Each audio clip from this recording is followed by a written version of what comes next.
Mbote na balandi nyonso ya émission la découverte ndeka toyebisaka bino eza émission moko sans frontières tokotaka partout na mokili mobimba mpona kokundula mai o mabumbama kasi lelo nazanga moko tunakendaki kokundula bino parti politique oyo ezalaka fondé na 1950 epai ya président Nzeza-Landu Edimond. Premier président ya parti wana ezalaki bongo président Kasavubu.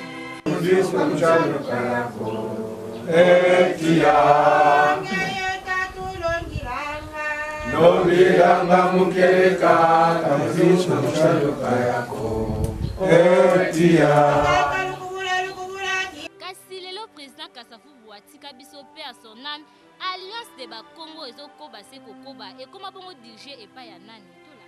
Ngana zali nde oyo aza kokamba alliance de ba Congo abako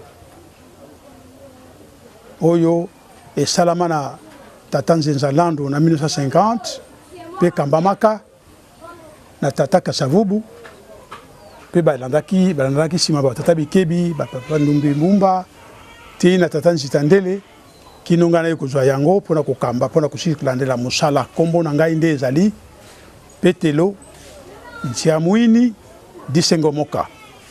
Est-ce que le président général Yabako Petelo Ntiamwini Disengo Moka akoki kobetela biso historique ya Bako? Le Congo est un empire africain fondé par les Congo, par Nimi Congo, où vit un peuple appelé Congo. Et pour que le Congo ne se perde pas, Nimi institua le village de Makanda sur la base des trois principaux clans, Nsaku, Mpanzu et Nzinga, auxquels tous les autres clans sont greffés. Lorsque Diego Kao vint à la rencontre de Congo à l'embouchure du fleuve, le royaume Congo était politiquement, administrativement bien organisé. Le Kikongo a toujours été l'unité linguistique du peuple Congo. Et l'on peut constater aisément que l'harmonie qui fixe la fondation de la société Congo, dans un pays Congo, avec un peuple Congo, une langue Congo, avec les traditions de mêmes ancêtres, est spécifique à une communauté bien charpentée. Accueilli hospitalièrement par le roi Nzingankou en 1482, les Portugais avaient dévoilé leurs agendas cachés par l'assassinat du roi Vitankanga le 22 octobre 1665. Par ailleurs, les Portugais avaient aussi favorisé l'invasion Yaga en 1678, invasion qui mit Baza-Congo à feu et à sang. Après l'étouffement de l'œuvre de Mama Vita Kimpa en 1706, le terrain devenait ouvert aux prédateurs européens. C'est alors que s'ouvrit la colonisation sous couvert de la mission civilisatrice. Lors d'une mission effectuée pour le compte du roi Léopold II, Henry Morton, dit Stanley, avait arraché abusivement de nos chefs naturels des traités qui ont permis au roi des Belges de s'emparer d'une partie du royaume. Il s'agit du traité de Vivi, le 30 janvier 1880, traité de Sanguila, signé le 21 février 1881, le traité de Manyanga, signé en 1882, et le traité de Pumbu-Leyo, signé le 24 avril 1883. En 1885, le royaume fut balkanisé en Congo portugais au sud, Congo français au nord et Congo belge au centre. C'est dont découle l'appellation du Congo central, qui fut décrété État indépendant du Congo et propriété personnelle du roi Léopold II. Dans son grand appétit de conquête, Léopold II élargit sa propriété par des annexions successives d'autres royaumes. En 1889, il annexa le royaume Kanga de l'Équateur. En 1891, il annexa l'empire Kuba du Kasaï. Et le royaume Misiri fut annexé en 1894, le royaume de Kivu. L'empire Lunda le fut en 1895, il s'agit du Katanga. Et le royaume Boyoma de Kisangani en 1897. Remarquez, mesdames et messieurs de la presse, qu'entre la proclamation de l'État indépendant du Congo et l'annexion du royaume Kanga, il s'est passé 4 ans. 6 ans entre cette proclamation et l'empire Kuba. 8 ans entre la proclamation de l'État indépendant du Congo et l'annexion du royaume Misiri. Le Lunda, c'est 10 ans plus tard. Tandis que le royaume Boyoma, c'est 17 ans qui séparent son annexion à l'État indépendant du Congo et la proclamation de celui-ci. Le domaine personnel du roi deviendra colonie de la Belgique en 1908, sous l'appellation du Congo belge. Et comme le confirmait M. Mazorati le 17 novembre 1957, répondant à une demande de certains Belges qui voulaient revendiquer la nationalité congolaise, Mazorati leur a dit « Le Congo est une colonie d'exploitation et non de peuplement ». C'était donc un regroupement, je parle du Congo belge, c'était donc un regroupement d'États en vue de servir les intérêts de la métropole. Ce qui est déplorable, c'est que ce rapiessage du Congo belge a séparé des unités, des communautés unies, naturellement, et a forcé l'unification de peuples inconciliables. Remarquez la différence des cultures entre le peuple que je viens de citer. Le Congo étant indépendant du Congo, le royaume Misiri et Kanga de l'Équateur, l'empire Kuba du Kasaï, le royaume Misiri de Kivu, l'empire Lunda du Katanga et le royaume Boyoma de Kisangani.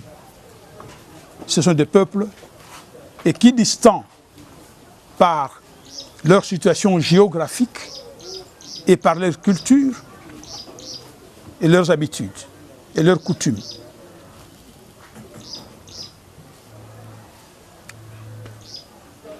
En 1921, Fumuki Mbangu prophétisa sur l'avenir de l'humanité en 3 moments essentiels.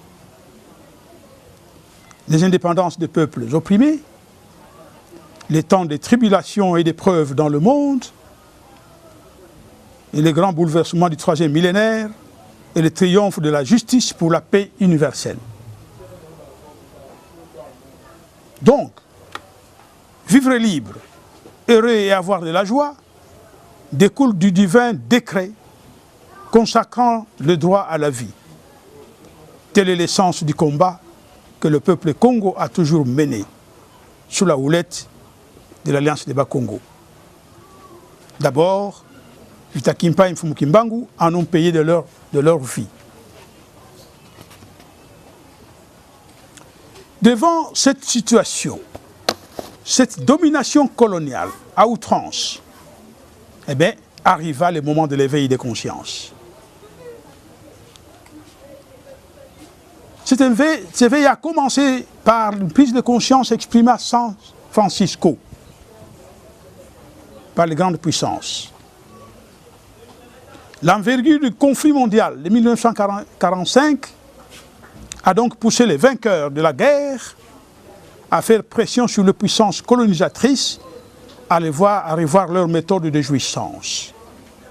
En effet, l'article 73 de la Charte de San Francisco a mis l'accent sur 2 points importants. Le droit des peuples à disposer d'eux-mêmes et la primauté des droits de l'autochtone sur celui de l'occupant. Tirant les leçons de ces enseignements, la France, par la voix du général de Gaulle, s'était aussitôt attelée à accélérer l'émancipation de ces colonies africaines. Au Congo belge, c'est sous un colonialisme indifférent aux recommandations de San Francisco que l'Alliance des Bas-Congo ouvrit les hostilités pour l'indépendance. Dans cette lutte ô combien ingrate, la BACO fut contrecarrée par les intimidations du pouvoir colonial ainsi que par des attaques des animateurs de conscience africaine patentés au pouvoir. En 1956, suite à la publication du plan Valbinsen des 30 ans d'émancipation, Conscience africaine publia un manifeste par lequel il adhérait à ce plan. Tandis que le manifeste de la BACO, publié dans son organe de presse Notre Congo, ou Congo Dieto, exprimait clairement les revendications pour l'indépendance totale, immédiate et inconditionnelle. Mais auparavant, la BACO exerçait déjà une pression forte sur le pouvoir colonial en vue de l'africanisation des cadres dans l'administration publique, l'armée et la police. Cette pression sans relâche a poussé le gouvernement colonial à organiser les premières consultations pour élire le bourgmestre noir au Congo belge. Et le 4 janvier 1959, la déclaration de l'indépendance fut lancée publiquement par la voix de Joseph Kasavubu, président de l'Alliance des Bas-Congo à Bako. Kasavubu et ses compagnons furent arrêtés. Et le deuxième procès, après celui de Kimbangu, fut ouvert sous la colonisation. Je veux dire un deuxième procès politique. Procès qui s'est terminé en queue de poisson au mois de mars de la même année par la Belgique elle-même, craignant de courir le ridicule par ce procès. Au mois de juillet de la même année, l'association des Bas-Congo à Bako, dissoute à la suite de la révolution du 4 janvier 1959, fut reconnue comme parti politique sous la dénomination de l'Alliance des Bas-Congo à Bako, en sigle. C'est ce parti qui a lutté et payé seul de lourds tributs, y compris les honoraires d'avocats, pour conduire toute la mosaïque congo-belge à l'indépendance en 1960. Et nous fêtons l'anniversaire de cette révolution le 4 janvier de chaque année. Aussi, nous avons toujours proclamé l'universalité de la doctrine de l'Alliance des Bas-Congo en ce qu'elle consiste, c'est-à-dire que chaque peuple doit assurer son organisation politiquement, socialement, économiquement et culturellement sur son sol. Les États n'ont pas d'amis. Ils ont des intérêts, dit-on.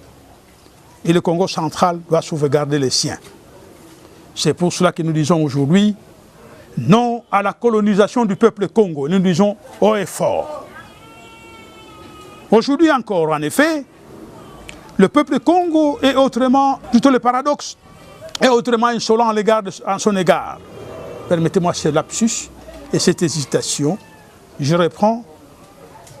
Aujourd'hui encore, le paradoxe est autrement insolent à l'égard du peuple plus hospitalier des peuples de l'ex-Congo belge. En effet, depuis 1965, les Bas-Congos sont écartés des rouages du vrai pouvoir. Le peuple Congo est systématiquement privé d'emploi. Ces terres sont spoliées sous couvert du célèbre et fallacieux slogan « Unité nationale ». Tous les postes à responsabilité dans le secteur public et dans les sociétés parastatales sont tenus avec arrogance et mépris par les ressortissants des territoires annexés au Congo après 1885. J'ai oublié de vous faire remarquer que c'est par ces annexions que ces peuples ont pris le nom de Congolais. En toute logique, la mosaïque congo-belge, née du décret du 18 mai 1885, le testament de Léopold II cédant ce qu'il prétendait être sa propriété, ainsi que la charte coloniale de 1908, furent abolis de fait le 30 juin 1960, à la proclamation de l'indépendance. Cela devrait impliquer aussi la restitution des États constitutifs de l'ex-colonie à leur statut précolonial. À partir de cette date, donc, ces États sont entrés en droit de redéployer leurs emblèmes et de restaurer leur souveraineté. D'ailleurs, le Katanga, le Kasaï l'avait fait dès juillet 1960. Et la République du Congo populaire était proclamée en 1961, tandis que le Congo central s'y prêtait. Il était en gestation. Je souligne ici que le Katanga était indépendant, avait proclamé son indépendance sous l'autorité, sous le pouvoir et la direction de M. Moïse Tshombe. Le Kasaï sous la conduite de M. Kalonji Litunga. La République du Congo populaire sous la direction de M. Lumumba et Gizenga. La tentative de formation d'une RDC nation diligentée par le président Kasavubu en 1964 fut anéantie en novembre 1965. Et vu l'échec des cohabitations forcées entre communautés aux cultures et coutumes inconciliables et vivant presque étrangères les unes aux autres, et étant donné que la RDC nation n'a pas été formée naturellement, c'est un bon droit et légitime droit que le peuple Congo, par la voix de l'Alliance des Bas-Congo, son parti historiquement représentatif, revendique la souveraineté de son territoire. C'est dans cette optique et pour garder le cap de son objectif que l'Alliance des Bas-Congo ne participe ni aux institutions d'une RDC factice, ni au concert de casseroles qui s'y déroulent. Ainsi a-t-elle pris des dispositions ci-après. Elle récuse les frontières falsifiées et imposées par la colonisation qui ont forcé la séparation de ce qui devrait rester unis et ont imposé l'unification de ce qui devrait naturellement rester séparé. Elle refuse de s'impliquer dans une république bananière à corruption institutionnalisée et où le débat politique ne se développe que sur le partage du gâteau, au nez et aux yeux d'un peuple qui doit au quotidien gérer les inquiétudes, l'incertitude du lendemain, la stupeur, l'insécurité, aussi bien physique qu'alimentaire. Il refuse d'adhérer à une association de politiciens véreux où le peuple Congo serait en permanence mis à minorité négligée. Et s'en tient à l'organisation du pouvoir telle qu'instituée par l'ancêtre Nekongo Nimi, où l'homme au pouvoir est serviteur et artisan de sociétés du mieux-être, et où le pouvoir de l'amour doit primer sur l'amour du pouvoir. Le constat final est que s'entêter à former à tout prix une RDC nation dans la configuration coloniale est une aventure irréalisable à cause de 3 obstacles essentiels. 1. Le manque manifeste de volonté et de sens de responsabilité des acteurs politiques. 2. La démocratie mal assimilée et pratiquée à l'envers bloque le progrès des États de l'ancienne colonie. 3. L'impossibilité de faire cohabiter, d'une part, l'esprit de discipline, du bon sens et de la morale du peuple Congo, et d'autre part, la pratique avérée des antivaleurs et les contre-vérités qui caractérisent d'autres communautés qui ont dirigé ces pays depuis 1965 et qui l'ont conduit à la faillite que nous connaissons aujourd'hui. L'intégrité de Mukongo qui a émaillé la gestion des 5 premières années de l'indépendance en dit long. Il vous souviendra, messieurs et mesdames de la presse, que les 5 premières années de l'indépendance étaient gérées sous l'autorité de Kasavubu avec une intégrité sans pareil. En 1960, la Belgique, qui savait pertinemment bien ses incompatibilités, aurait dû faire comme la France, qui avait rendu à chaque communauté de l'Afrique occidentale française et de l'Afrique équatoriale française son territoire précolonial. Je citerai pour l'AOF le Congo, le Gabon, la Centrafrique et le Tchad. C'était une seule colonie sous cette appellation, l'Afrique occidentale française, et à l'indépendance, la France avait rendu à chacun son morceau. Ça, c'est l'Afrique équatoriale française, excusez-moi. Tandis que l'Afrique occidentale française comprenait le Sénégal, le Togo, le Mali, le Cameroun, d'autres pays encore, parce qu'ils étaient nombreux.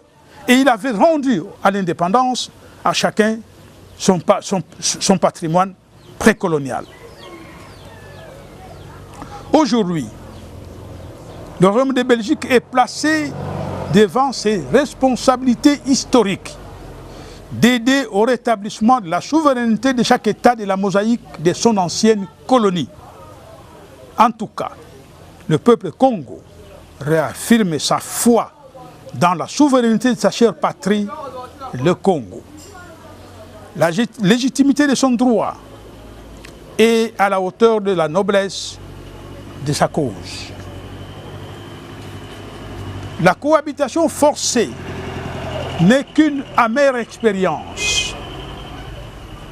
Chaque communauté a le droit de disposer d'elle-même. C'est reconnu internationalement. Et aucun régime politique imposé ou contraire à ses aspirations ne saurait assurer sa prospérité. En conclusion, l'amalgame congo-belge, récupéré par les usurpateurs de droits du peuple Congo, sous le fallacieux slogan « Unité nationale », offre aujourd'hui un spectacle désolant et ridicule devant la face du monde. Il est important de souligner ici que le peuple Congo n'a adhéré linguistiquement et culturellement ni à un destin commun de territoire, ni à un projet d'intérêt commun, ni à une identité racolée avec les autres communautés de l'ex-Congo belge.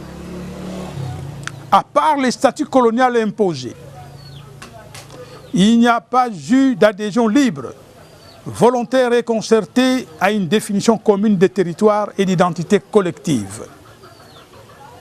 Au peuple Congo, l'Alliance des Bas-Congo a toujours prôné le calme, le sang-froid et la non-violence à l'égard de ses détracteurs.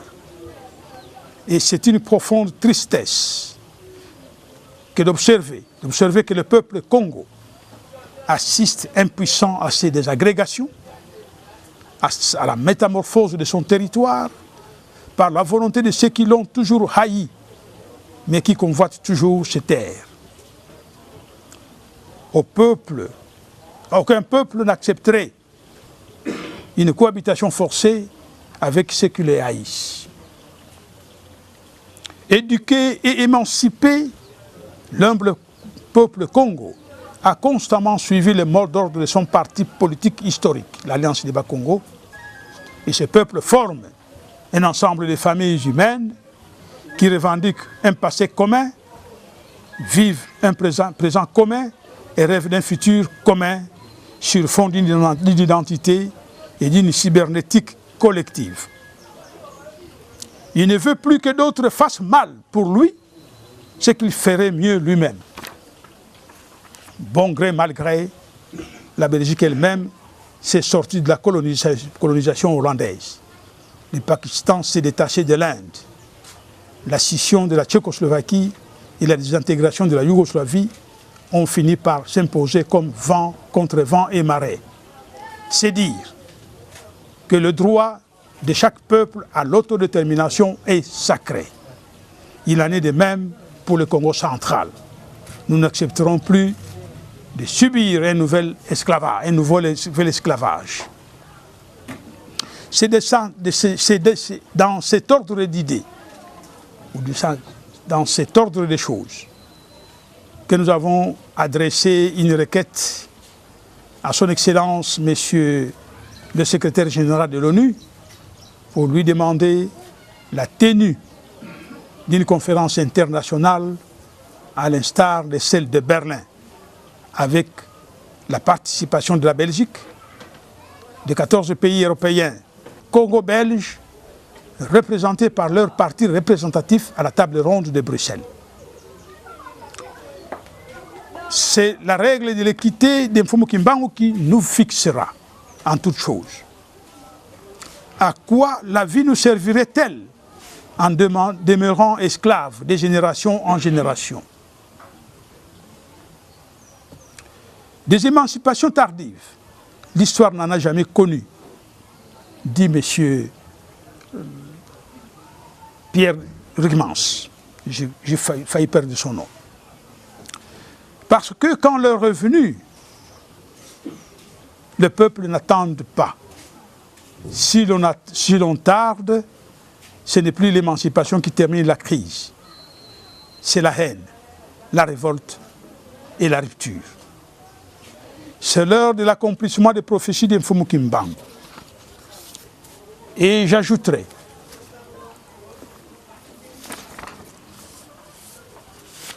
qu'en 1959, lors de la lutte pour l'indépendance, ce qui a motivé, qui a accéléré cette lutte, justement, c'était la déclaration gouvernementale belge qui voulait repousser l'indépendance aux calendes grecques. En ce moment précis de notre histoire, à l'exception de l'Abaco, tous les partis congolais avaient adhéré à cette déclaration du gouvernementale du 13 janvier 1959. Et en plus, ces partis étaient des créations récentes. Ils n'étaient pas nombreux au départ. Il s'agit par exemple de l'Union congolaise, du MLC, de l'Action sociale, du Centre de regroupement africain céréales de Bukavu. C'est plus tard que les autres partis seront créés pour les besoins de la table ronde. Beaucoup de partis étaient créés sous l'instigation du pouvoir colonial pour aller à la table ronde et mettre l'Alliance Eba Congo en minorité. Mais l'Eba Congo, sous la conduite de l'Alliance Eba Congo, est resté fidèle à lui-même. Il n'a voulu qu'une chose, l'indépendance totale et inconditionnelle et immédiate. Car pour l'Alliance Eba Congo, la déclaration gouvernementale n'était rien de plus qu'une application de la charte coloniale, traduite en d'autres termes. Et cette déclaration ne répondait pas aux aspirations des peuples et des populations de la colonie. C'est pour cela qu'il rejetait cette déclaration et maintenait sa position de jouir de son indépendance immédiate et inconditionnelle. Et à ce moment, vu les atermoiements et les hésitations du pouvoir colonial, l'Alliance Eba Congo était prêt à proclamer la République du Congo central. Un gouvernement était déjà constitué, présidé par M. Joseph Kasavubu. Et l'Abaco soulignait aussi le fait que parce que la colonie la colonisation qualifiait les événements du 4 janvier d'émeutes, la Bako les avait plutôt qualifiés d'une véritable révolution. Donc les événements du 4 janvier ne constituent pas des émeutes, comme le disaient les colonialistes, mais plutôt une révolution pour se libérer. C'était la révolution du peuple Congo. Je vous remercie.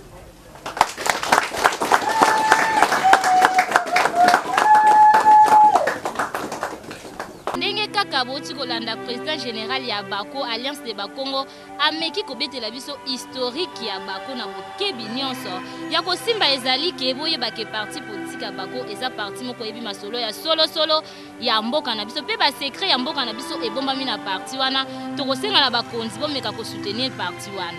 Oh tala lelo makanga mine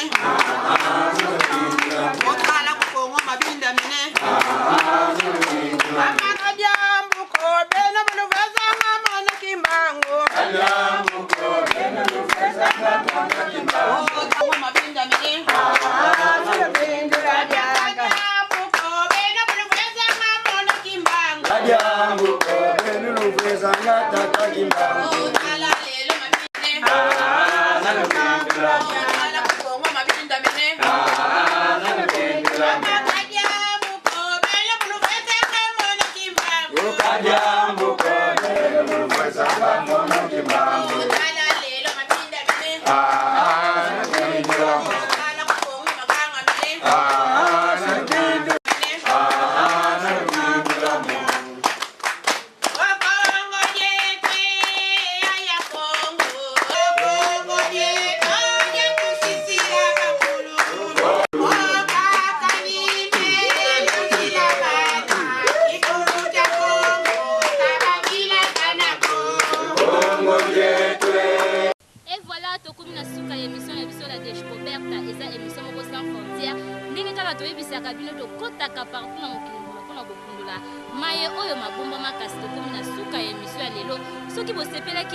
contactez biso na numéro oyo eza affiché liboso na bino ngana bino tomona ni mikolo ezali koya